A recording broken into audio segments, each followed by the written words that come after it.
চারিদিকে চলছে শুধু অনুষ্ঠানের মরশুম। তাই আমিও আজ ঘরে থাকলাম না, চলে গেলাম। কোথায় গেলাম দেখতে থাকুন ভিডিওটা, আশা করি আপনাদের খুব ভালো লাগবে। নমস্কার বন্ধুরা, আমি অনু, হ্যাপি লাইফ উইথ অনুর আরও একটা নতুন ব্লগে আপনাদের মন থেকে জানাই অনেক অনেক স্বাগত। যেহেতু আপনাদের দাদা ভাই, আমার ছেলে আর আমার তিনজনের নিমন্ত্রণ আছে মায়ের জন্য, তাই ভাবলাম রান্নাবান্না করে রেখে তারপরে যাব।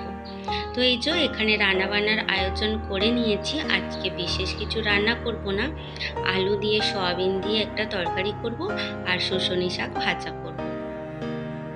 আপনারা এইভাবে সয়াবিন কারা রান্না করেছেন অবশ্যই কমেন্টে জানাবেন। তবে ভীষণ খেতে ভালো লাগে এইভাবে সয়াবিনের তরকারি। আমাদের তো প্রায়ই হয়ে থাকে, যেদিন নিরামিষ থাকে সেদিনও বেশ ভালো করে এই রান্নাটা করা যায়। আবার যেদিন আমিষ দিনে আদা রসুন পেঁয়াজ দিয়েও ভালোভাবে রান্না করা যায়। তো গরম জলে একটুখানি ভিজিয়ে রেখেছিলাম, সয়াবিনটা ভালো করে ধুয়ে হালকা করে ভেজে নিচ্ছি। বেশি ভাজলে না খুব শক্ত হয়ে যায়, তাই হালকা করে ভেজে নিলাম। আর এখানে আদা রসুন পেঁয়াজ যে যে রুটিন মশলাগুলো ছিল সমস্ত কিছু দিয়ে কষিয়ে নিচ্ছি। আসলে কোনো রেসিপি শেয়ার করছি না, যেটুখানি আমি আমার সংসারে রান্নাবান্না করে থাকি সেগুলি আপনাদের সঙ্গে তুলে ধরার একটা সামান্য চেষ্টা করে চলেছি। আর ভিডিওটার এই পর্যায়ে এসে বলি, যদি কোনো অংশে ভিডিওটা ভালো লেগে থাকে তাহলে প্লিজ চ্যানেলটা সাবস্ক্রাইব করে আমার পাশে থাকবেন আর একটা মিষ্টি কমেন্ট অবশ্যই করবেন। অনেক বন্ধুদের প্রশ্ন আছে যে আমি এতদিন কেন ভিডিও দিইনি, সেই নিয়ে অবশ্যই আমি একটা ভিডিও করব যে কেন আমি এতদিন ভিডিও দিইনি। অনেক দিন হলো এই জায়গা থেকে আমি দূরে ছিলাম। আমার অনেক বন্ধুরাই আমাকে মনে রেখেছে, আবার অনেক বন্ধুদের দোষ দেব না, হয়তো নোটিফিকেশান পৌঁছায়নি সেই কারণেই ওনারা আসতে পারছে না। তো যাই হোক, সময় সুযোগ করে সকল আসবেন, সকলের আমন্ত্রণ রইল। আর নতুন বন্ধুদের বলবো আপনারা কমিউনিটি পোস্টে একটা ছোট্ট করে লেটার দিয়ে যাবেন, তাহলে আপনাদের খুঁজে পেতে ভীষণ সুবিধা হবে। আর এই যে কী কী পরবো রেডি করে নিচ্ছি, একটা অরেঞ্জ কালারের সুন্দর শাড়ি, তার সাথে এই যে সাদা ব্লাউজ আর কিছু হালকা পাতলা গয়নাগাটি। অবশ্য বাড়িতে যে আমি হার কানের পরে থাকি সেইগুলোই পরে যাব। পাশের বাড়ি অনুষ্ঠান বাড়ি, এমন দূরে কিছু নয়, তাছাড়া দূর কাছে সেটা কোনো কথা নয়। অনুষ্ঠান হিসাবে সেখানে গয়নাপত্র পরতে হয়, যেহেতু ছোট বাচ্চার অন্নপ্রাশন, তো বিশেষ কিছু বিয়েবাড়ির মতো সাজাগোজা করলাম না। আর এখানে বলছিলাম যে দেখো আমার সাধারণ সিম্পল সাজাগোজা হয়ে গেছে, কেমন লাগছে অবশ্যই কমেন্টে জানিও। এই শাড়িটা আমি আজকে নতুন পরলাম, এই সব নিয়েই টুকটাক কথা বলছিলাম, কিন্তু ভুলে গিয়েছিলাম যে ঘরের পাখাটা তো চলছে, আর পাখার সাউন্ড আসা মানেই ভয়েসটা ভীষণ খারাপ হয়ে যায়, সেই কারণেই ভয়েস ওভারটা আবার দিতে হলো। তো অবশ্যই জানাবেন যে আমাকে কেমন লাগছে, জানি অনেকটা খারাপ তবুও। আর এই যে সাজুগুজু করে নিয়ে নিজেও আয়নায় বেশ কিছুক্ষণ নিজেকে দেখলাম, আর সাথে আপনাদেরকেও দেখিয়ে দিচ্ছি। আর জানেন আকাশে প্রচণ্ড পরিমাণে মেঘ ধরেছে, বাড়ি থেকে বেরোতে যাব কি গেট থেকে দুপা বেরিয়েছি, আবার ঝমঝমিয়ে এলো বৃষ্টি।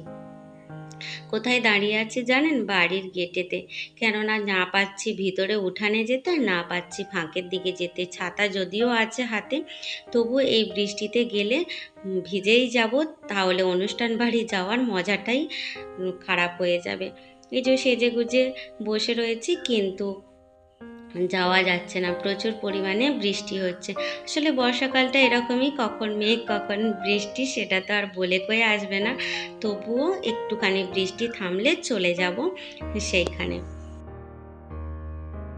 আমরা এসেছি বেশ অনেকক্ষণই হলো, আর এখানে এই যে মুখে ভাত দেওয়ার জন্য আয়োজন চলছে। এখানে থালাটা সুন্দরভাবে গুছিয়ে নিচ্ছে। আর এই যে এখানে বসে পড়েছে দুই মামা ভাগ্নের মুখে ভাত দেওয়ার জন্য। আর ভাগ্নে তো টোপর পরে মালা পরে একদম সুন্দর বর সেজে বসে পড়েছে। পাশেই এই যে সবুজ শাড়িতে দেখছেন, এটাই হলো ছোট্ট বেবিটার মা। এই অনুষ্ঠানটার সময় বাইরে কিন্তু ঝমঝমিয়ে বৃষ্টি হচ্ছে। তো আপনারা সকলে আশীর্বাদ করবেন ওর যেন বড় হয়ে মানুষের মতো মানুষ হয়, ছোট্ট পাগুলো হাঁটি হাঁটি করতে করতে জীবনের সকল সফলতা যেন অর্জন করে। আর সে বসে একদমই থাকবে না, কাঁদছে, কোলে চড়ে দাঁড়াবে। কিন্তু সে তো বোঝে না যে তাকে নিয়ে আজকে কি যে আনন্দ উৎসব হচ্ছে। সে শুধুই ঘুমাবে না হয়তো ঘুরবে, এই হলো তার ইচ্ছা মনের মধ্যে। আর মাকে যত দেখছে সে মায়ের কাছে যাবার জন্যই আরোই ব্যস্ত হয়ে যাচ্ছে। বাচ্চা স্নান করানো, মহাপ্রসাদ খাওয়া, এইসব অনুষ্ঠানগুলো সকালের দিকেই হয়ে গিয়েছিল। তখন তো আর যাওয়া হয়নি, তাই সেটা ক্যামেরাবন্দি করা হয়নি।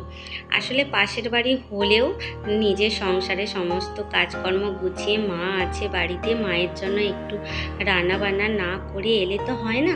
আর এখানে হট করে চলে গিয়েছিল কারেন্টটা, তারপরে আবার জেনেটা চালিয়ে যাই হোক অনুষ্ঠানটা সুষ্ঠুভাবে পালন করা হয়েছে। আর আমরা চলে এসেছিলাম খেতে। খাওয়ার টেবিলটা আমার বিশেষ একটা শেয়ার করতে ভালো লাগে না, তবে খুব খুব সুন্দর আয়োজন ছিল, অনেক কিছু আয়োজন ছিল। তাহলে আজকের মতো আসি, দেখা হবে আবার নতুন একটা দিনে নতুন একটা ব্লগে। খুব ভালো থাকবেন।